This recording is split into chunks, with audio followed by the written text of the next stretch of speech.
Ovaj prvi dio natjecateljske 2024. godine završavamo na najbolji mogući način sa sjajno organiziranim prvenstvom Hrvatske za kadete, juniore i mlađe seniore u borbama ovdje u Zagrebu u prekrasnoj dvorani Kutija Šibica na Trešnjevci.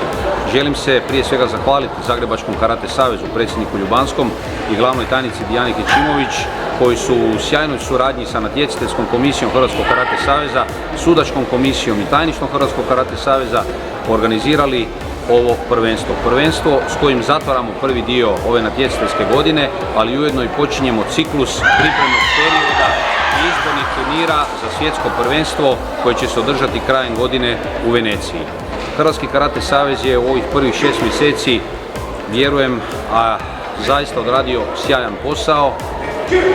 Odlični rezultati na Europskom prvenstvu u veljači u Gruziji, sjajni rezultati na seniorskom prvenstvu u Zadru, odlična organizacija, ne postoji međunarodno natjecanje na kojem Hrvatski karate savez nije nastupao sa svojim reprezentacijama VKF Youth lige, VKF Serije A, VKF Premier lige.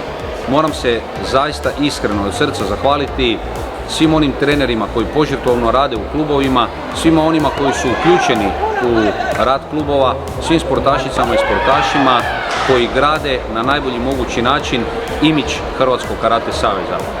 Puno uspjeha kroz daljnji izborni postupak kako bi Hrvatski karate savez i Hrvatski karate sport ponovo imao one najbolje koji će predstavljati Hrvatsku na svjetskom prvenstvu u Veneciji. I naravno, jedan od najvećih sportskih događaja u Hrvatskoj, jedan od definitivno najvećih sportskih događaja Svjetske karate federacije kroz tjedan dana započinje u Poreču.